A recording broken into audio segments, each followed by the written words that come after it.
क्यों कुछ लोग वो पा लेते हैं जिसकी आप और हम सिर्फ कल्पना ही कर सकते हैं?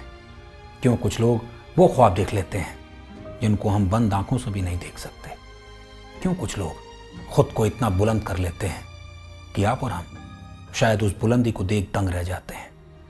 उनको हम ड्रीमर्स कहते हैं, जो एक ड्रीम भी देखते हैं और उसे पूरा भी करते हैं। मैं हूं कहानीकार सुधांशु राय और ड्रीमर्स के पहले एपिसोड में मैं कहानी सुनाऊंगा भीष्म की, शक्तिमान की, मुकेश खन्ना की।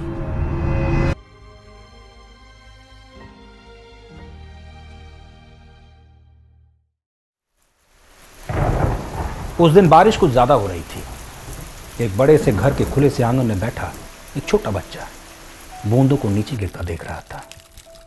चेहरे पर मासूमियत के साथ साथ मायूसी भी थी, क्रिकेट न खेल पाने की। पर हाथों में कचौरियां भी भरी थी जिनको बड़े चाव से वो निपटाया जा रहा था। माँ और चाहिए, जल्दी देना। उधर माँ कचौरियां देती जाती और वो निपटाता जाता। बारिश खत्म हुई नहीं कि उसके पांव जमीन पर उड़ने लगे।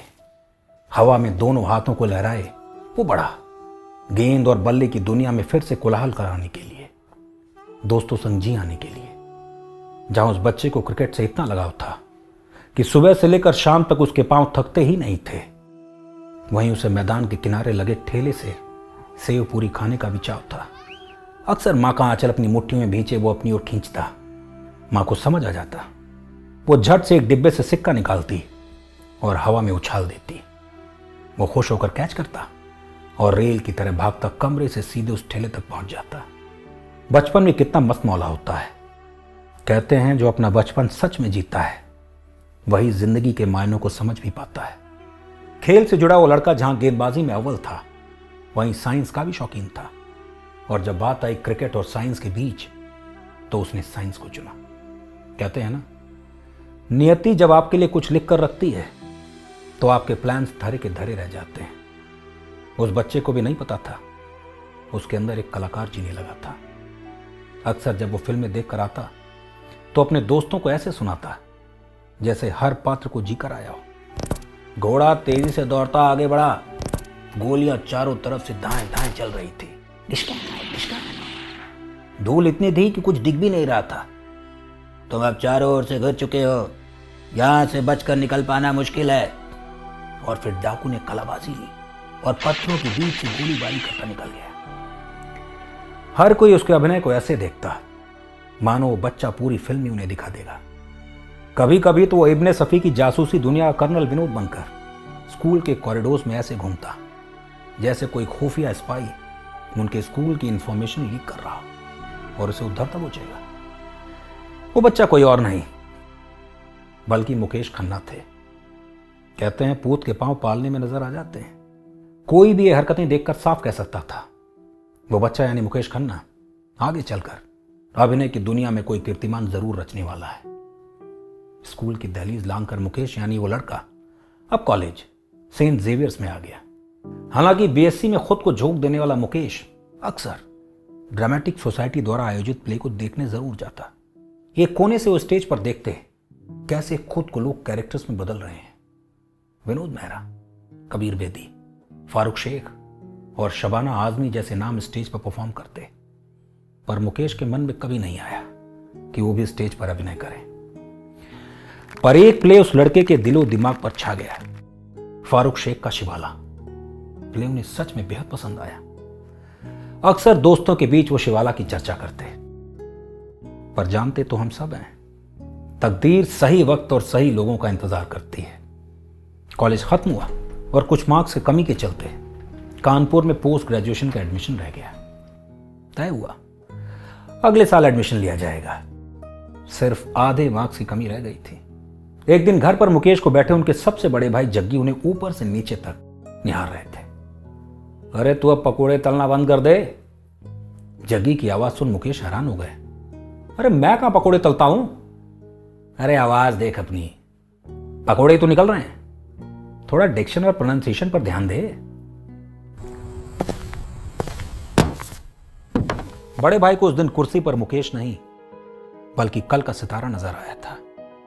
उन्होंने मन बना लिया था कि मुकेश को वो रास्ता दिखाएंगे जो अब तक मुकेश को नजर नहीं आया था, और वो रास्ता था फिल्मों का रास्ता। फैसला लिया गया मुकेश को लॉ कॉलेज भेजा जाएगा, लेकिन फोकस होगा वहां पर स्टेज को एक्सप्लोर करने का। मुकेश ने लॉ कॉलेज ज्वाइन किया और स्टेज पर परफॉर्म करना शुरू कर दिया। जहां लॉ कॉलेज में लोगों का ध्यान था लॉ की डिग्री लेना, वहीं मुकेश का ध्येय था अच्छे से स्टेज पर परफॉर्म करना। इत्तेफाकन मुकेश को मौका मिला शिवाला प्ले करने का। किस्मत ने उस लड़के को उसी प्ले में लीड रोल करने का मौका दिया, जिसको देख वो एक समय तालियां बजा रहा था। आज लोग उसके लिए तालियां बजा रहे थे। अभिनय की यात्रा शुरू हुई। लॉ कॉलेज ने मुकेश के हुनर को निखारा। अब धीरे धीरे फिल्मी दुनिया का रास्ता खुलने लगा। वो लड़का अब बड़ा हो चुका था, दुनिया को अपने अंदाज में देखने लगा था। अब उसे पता था उसे एक्टर बनना है। FTII से एक्टिंग कोर्स करने के बाद दौर आया जब मुकेश ने एक ही हफ्ते में 5 फिल्में साइन की। लगभग 15 फिल्में बतौर लीड मुकेश के पास थी अपने करियर के शुरुआत में। फिल्म दर्द दिल का प्रीमियर हुआ। लोगों ने वाहवाही के पुल बांध दिए। कहा गया लड़के में दम है। वो जब प्रीमियर से बाहर आया तो एक व्यक्ति उसकी कार की खिड़की के पास आ गया। तो हेट है गोविंदा, तो हेट है, तू करेगा। उस व्यक्ति की तालियों की गूंज मुकेश साफ सुन सकते थे। गोविंदा उस फिल्म में उनके कैरेक्टर का नाम था। अब एक हलचल मुकेश महसूस करने लगे। उन्हें अपनी मंजिल अब हल्की हल्की नजर आने लगी।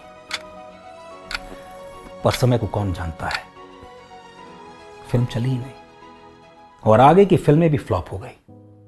इंडस्ट्री की एक शर्त है, फ्राइडे को फिल्म चली नहीं तो हीरो भी नहीं।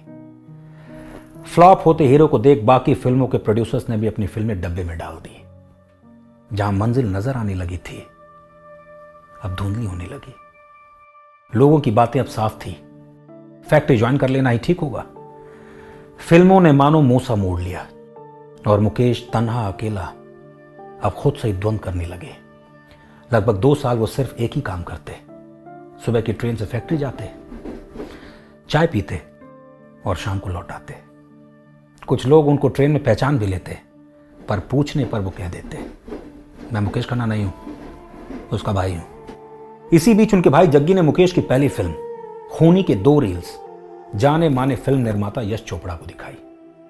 तो उनका कहना था जब हमारे पास फॉरेन ब्रांड्स हों तो देसी ब्रांड को कौन पूछेगा। इस बात ने मुकेश को छू लिया। समय जब विपरीत चल रहा हो तो बड़े बड़े भी थम जाते हैं। खैर बात यह भी है कि समय उनके सामने झुकता है जो दृढ़ खड़े रहते हैं।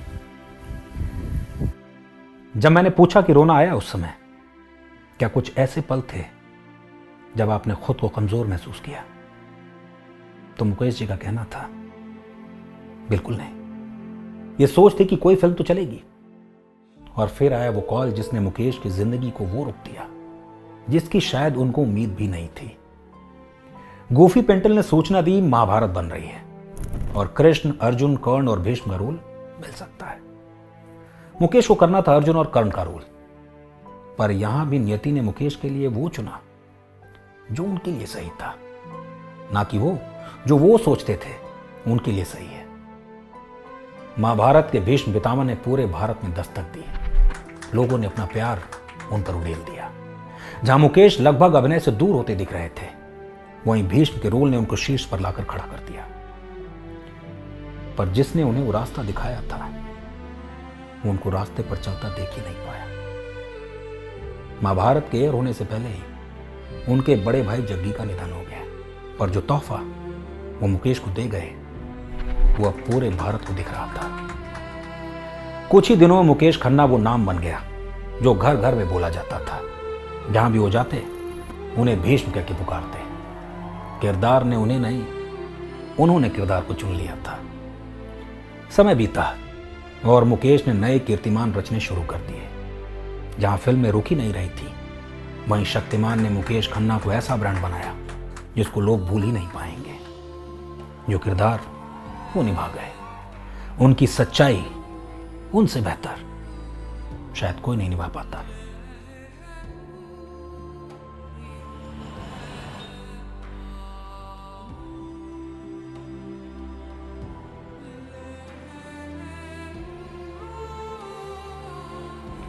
कार की सीट पर बैठे मुकेश आज भी जब मुंबई की तंग गलियों से गुजरते हैं तो उन्हें वो आवाज आज भी साफ सुनाई देती है, तो चलेगा गोविंदा, देखना तो एक दिन हिट होगा।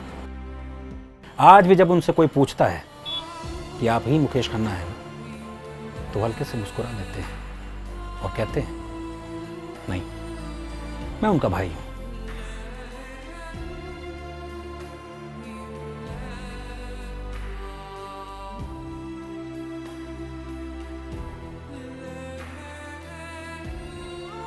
मदर को भी मैं कभी कभी बोलता पैसे दो मेरे को, छुट्टी के वो खर्चे के पैसे होते थे, वो हमेशा ऐसे मूल्य बता मेरे को पैसे, वो 4 आना रख देती, कभी कभी 1 रुपया। नीचे आके क्रिकेट में हम 4 एक बहुत ब्यूटीफुल क्रिकेट खेल के हमारे घर के बिल्डिंग के बाहर एक भेलपूड़ी वाला था, इतना टेस्टी बनाता था।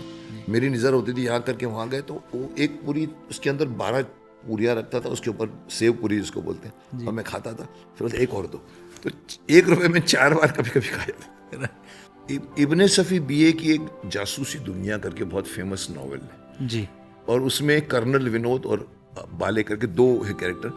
मुझे याद है वो बुक हमारे ऐसे बटती थी अंदर नीचे से, टीचर पढ़ा रहा होता था और एक आदमी विनोद करके लड़का था, वो लेके आता था बैग में भर के 15-20, तो मेरे को देता था तो मैं पढ़ता रहता था, टीचर देखता ऐसा करता। वो करना का शौक होता था। मैं विनोद बनता था, हैट पहन के, ओवरकोट, नीचे गमबूट, स्कूल में रिसर्च के बीच में पूरा 4 साल देखा है दूर से। और उसमें वो अगर आप बोलो अट्रैक्शन टुवर्ड्स है कि नहीं है, आया कब गया कब मालूम नहीं। मुझे कभी ज़िंदगी में अफसोस नहीं है कि मेरी शादी क्यों हुई नहीं हुई।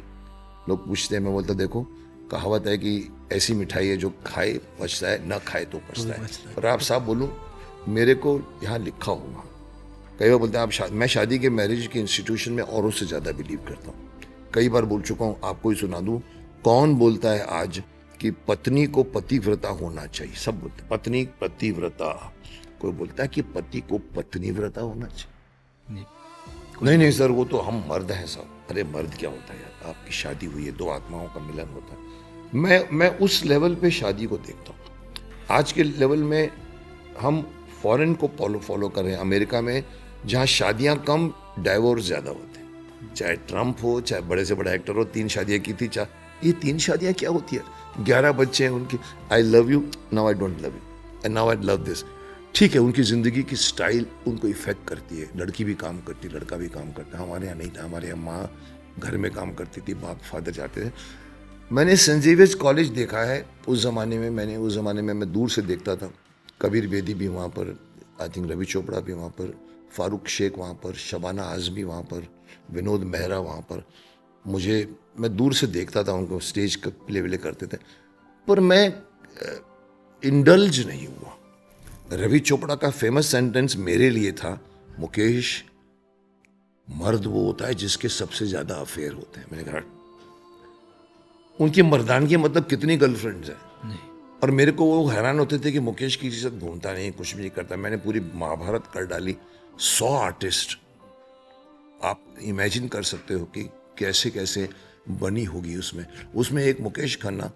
सिर्फ मैं प्रतिज्ञा करता हूँ ब्रह्मचारी रहूँगा या मैं शादी नहीं करूँगा। मैं रियल लाइफ में जो बोल गया, रियल लाइफ में भी मैं चेंज नहीं हुआ टुवर्ड्स। इप्टा के राजेश खन्ना के सेक्रेटरी, इवन रमेश तलवार, सागर सरहदी, कादर खान, इन लोग बोलते थे जगी खन्ना आ गया, हमारा फाइनेंसर आ गया, अभी चाय वाय पिलाएगा। Used to go there. Actor नहीं बन पाए, फादर ने पकड़ के शादी करवा दी। और वो शायद इतना गुस्से में आ गए, क्या किया होगा पता नहीं। सुबह निकलते थे, गोरेगांव में फैक्ट्री होती थी, रात को आते थे 11 साढ़े 11 बजे। तो उनको एक्टर बनने नहीं दिया। उन्होंने सडनली मेरे को देखा, मेरी भी हाइट वाइट थी, तो मैं उससे बात करता था, वो अब क्या, आप उसको जाके उसको बोली वो जल्दी बोले क्या होता है, पकौड़े क्यों तलता है? मैंने कहा ये क्या होता है? आप सुनते क्यों नहीं मेरे बात को? नहीं तुम पहले ठीक करो। मैंने कहा अरे मेरे को उसका समझ नहीं, मेरे को उसको बोलो, मेरे को पैसे देने को। ऐसा कर तू, एक सुबह उठ के अखबार पढ़, दांत को ऐसे करके, मैंने नरेंद्र मोदी जी ने कल ट्रंप से ये कहा किया मैंने थोड़े टाइम तक, without knowing why is he telling me. Then he took me to IPTA. वहाँ बिठा देते थे, प्ले होता था तो मैं देखता था। तो फिर कुछ उठा के वहाँ रखने का। मैंने कहा जगी भाई इनको बोलो मेरे को काम दो, मैं यही सब चीज़ें उठा के वहाँ नहीं रखने वाला, मेरे पास इतना कुछ हो। अच्छा तेरे को काम मैं बात करता हूँ। वेद खन्ना जो जिनके सतीश फादर ने कहा था कि ये किसने प्रतिज्ञा ली, वेद खन्ना सेकंड भाई, ही उन्होंने LLB की थी। मतलब मुकेश एक काम करता, तू पोस्ट ग्रेजुएट कॉलेज क्यों नहीं कर लेता? मैंने कहा वो क्या होता है, क्योंकि मेरे दिमाग में MSc भी नहीं था। वो तुमको 3 साल स्टेज मिलेगा, लॉ करो। मैं टोपे को जानता हूँ, वाइस चांसलर था, लॉ कभी सोचा नहीं जिंदगी में मुझे। मैंने कहा अच्छा ठीक है करते, गए वहाँ पर एडमिशन दिला दी। और मेरे को था कि एक्टर बनना है, ये कभी नहीं होता लॉ कॉलेज में। लॉ कॉलेज में लोग जाते हैं चश्मा पहन के नो लॉयर बनने के लिए। मैंने पहले दिन किसी को पूछा, मैंने कहा इधर का डेमोक्रेटिक सेक्रेटरी कौन है? तो बोला सत्कार चर्च गेट के सामने ही है गवर्नमेंट लॉ कॉलेज, सत्कार होटल के बाहर 4 लोग खड़े। वो देखो वो खड़ा है ना, उस्मान मेमन उसका नाम है, वो इधर का डेमोक्रेटिक सेक्रेटरी। चल कर गया तो मैं टैप किया, बोला हाँ I want to do acting. अब लॉ में कोई एक्टिंग के लिए बोले तो उसको तो वो खुश हो गया, okay you want to do acting. मैंने कहा फिर लॉ कॉलेज में LLB किया 3 साल, only not to become an lawyer, only to go towards acting, जो बड़े भाई ने पुश किया था। 3 साल inter college, first year prize consolation prize, second year best prize, I become dramatic secretary, I did the same full length play, मतलब जिसको हम बोलते हैं कॉलेज का इंटर कॉलेजिएट, मैं हीरो शिवाला, प्रबोध जोशी बहुत ब्यूटीफुल बड़े राइटर होते थे, उनका प्ले उस कॉम्पिटिशन में मैंने देखा था, यहाँ पर आके मैंने देखा और हमको प्राइज भी मिली। तो I think destiny, I became an actor by default. मेरी पहली फिल्म खूनी, जो मैंने कहा ना गॉड फादर का रोल करा था नरेंद्र बेदी, उसके 2 डब्बे, उस जमाने में डब्बे होते थे इतने बड़े बड़े, वो उठा के जगी भाई, वही मेरे बड़े भाई यश चोपड़ा के पास गए जी, मेरे को आगे सुनाया कहानी। यश जी को दिखाया 2 रील है मुकेश का नरेंद्र बेदी के। तो मेरे को जग्गी भाई ने बोला मैंने दिखाया था उनको। मैंने कहा क्यों दिखाया आपने? नहीं दिखाओ किसी को ऐसे करने। मेरे को नहीं, तू चुप बैठ, मैं तेरा बड़ा भाई हूँ ना, चुप बैठ। फिर मैंने हुआ क्या, बोला उसने देखी फिल्म, उनको अच्छा लगा काम, पर वो बोलते एक सेंटेंस बोल गए मेरे को जो मुझे आज तक चुभता है शायद। बोला देखो सर, जग्गी को बोला when we have foreign liquor why would you go for country liquor. अब ये बोला है कि नहीं बोला है, मेरे को जग्गी भाई ने कहा है, मेरे दिमाग में है। यश चोपड़ा को मैंने कभी हाई हेलो नहीं किया।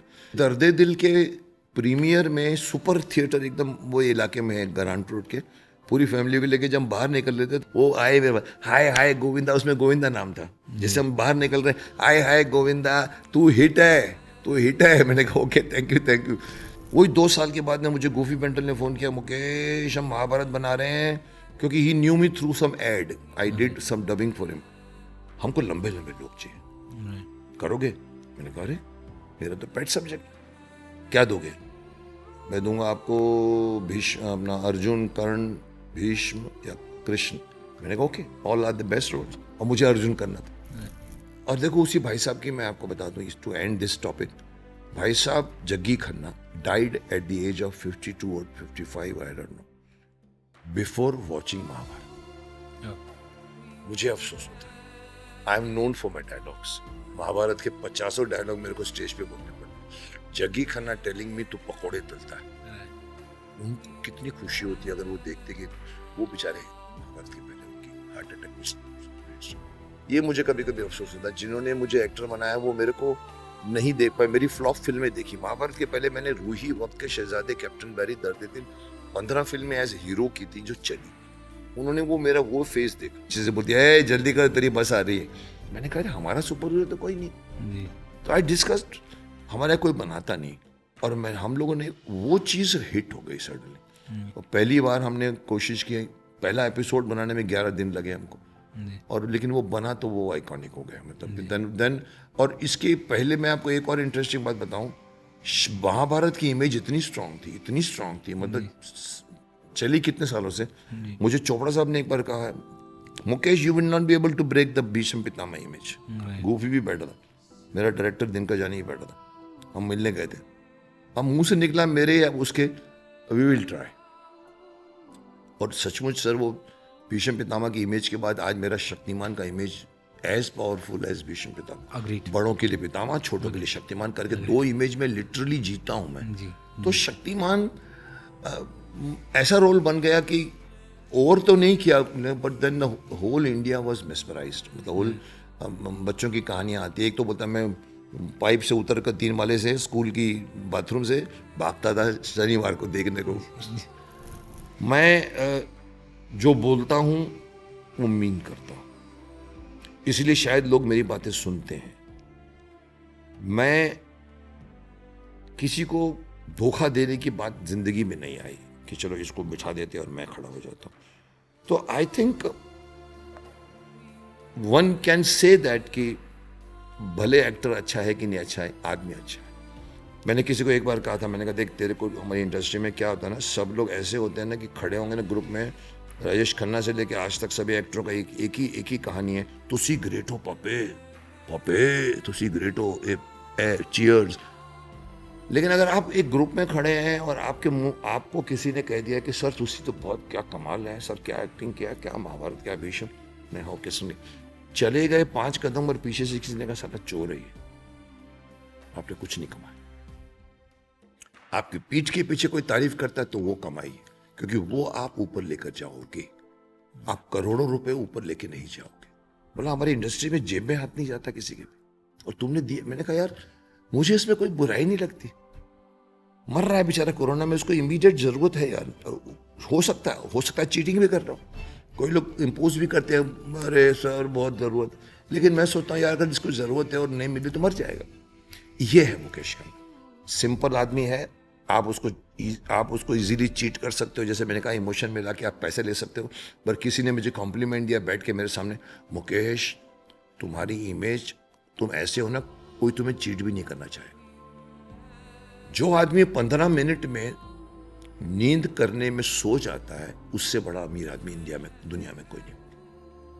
हम अरे 50 रुपये उससे देना, अरे यार उसने वो नहीं दिया, आप करवटें बदलते बदलते 2 घंटे में सोते हो। जो आदमी 15 मिनट में सिराने पर रखा सो गया, उससे बड़ा अमीर कोई नहीं है सुखी।